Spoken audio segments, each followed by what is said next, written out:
আসসালামু আলাইকুম এভরিওয়ান, কেমন আছেন সবাই? আশা করি অনেক ভালো আছেন। তো বাংলাদেশ প্রতিদিন একটি নিউজ করেছেন, আবারও সংশোধন করা হলো নবম পে স্কেল। অর্থ উপদেষ্টা বৈঠকের মাধ্যমে চূড়ান্ত পদক্ষেপের কথা জানালেন।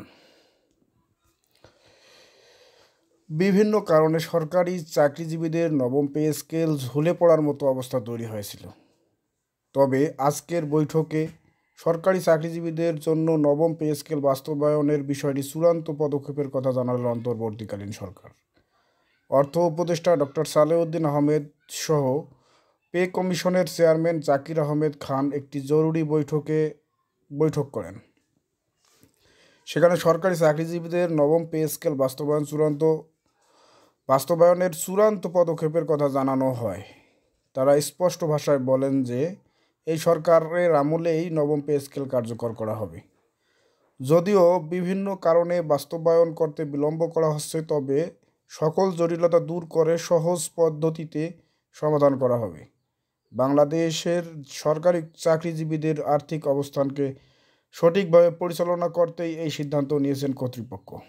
পে কমিশনের একজন ঊর্ধ্বতম আহ, কর্মকর্তা বলেন, আমরা দীর্ঘদিন থেকে নবম পে স্কেল বাস্তবায়নের বিষয়ে চূড়ান্ত পদক্ষেপ নিচ্ছি, কিন্তু অর্থ উপদেষ্টা ডক্টর সালেউদ্দিন আহমেদ বাজেটের ঘাটতির দিক পর্যালোচনা করে পিছিয়ে পড়লেও আমাদের কার্যক্রম সঠিক পদ্ধতিতে চলমান রয়েছে। দেশের প্রায় 14 লক্ষ সরকারি চাকরিজীবীদের জন্য নতুন এই সিদ্ধান্ত তাদের অর্থনৈতিক সক্ষমতাকে বৃদ্ধি করবে।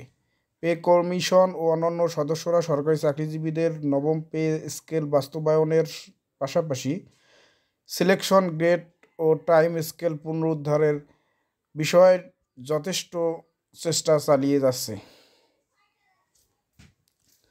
তারা চাচ্ছেন এই সরকারের আমলেই যদি নবম পে স্কেল বাস্তবায়ন করতেই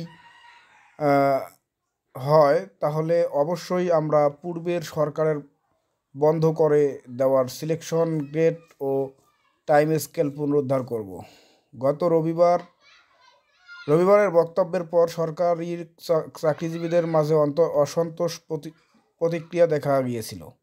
তবে যেহেতু আগেই নবম পে স্কেল বাস্তবায়নের বিষয়টি ইন্টিমেট করা হয়েছে, সেক্ষেত্রে সেটা পিছিয়ে দেওয়ার মতো অবস্থা আর এখন নেই। যদি পে কমিশন কার্যক্রম বাস্তবায়ন করতে সময়ক্ষেপণ করতেন, তাহলে সেটা কার্যকর হতে বিপুল সময়ের প্রয়োজন ছিল। কিন্তু অন্তর্বর্তীকালীন সরকারের প্রবল চেষ্টার মাধ্যমে নবম পে স্কেল কার্যকর করে আর্থিক সুরক্ষা নিশ্চিত করা হচ্ছে। সরকারের বিভিন্ন সংগঠন ইতিমধ্যেই নবম পে স্কেল বাস্তবায়নের বিষয়টিকে ইতিবাচক হিসেবে দেখছেন। তারা জোরালোভাবে তাদের কার্যক্রম অব্যাহত রেখেছেন এবং দ্রুত গতিতে তারা তা বাস্তবায়ন করার পদক্ষেপ নিচ্ছেন। সূত্র বলছে, নবম পে স্কেল বাস্তবায়নের করা হবে আগামী ডিসেম্বরের মাঝামাঝি সময়।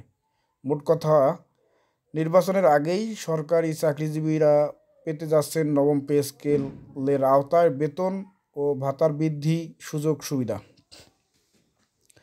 যেহেতু কর্মচারীরা দীর্ঘদিন থেকে তাদের বেতন ও ভাতা বৃদ্ধির বিষয়টি নিয়ে হতাশ অবস্থায় ছিলেন, অবশেষে তাদের জট খুলে গেল। অর্থ উপদেষ্টা ডক্টর সালেউদ্দিন আহমেদের প্রচেষ্টায় ও প্রধান উপদেষ্টার নির্দেশে ফলস্বরূপ আজ সরকারি চাকরিজীবীরা পেতে যাচ্ছেন নবম পে স্কেল।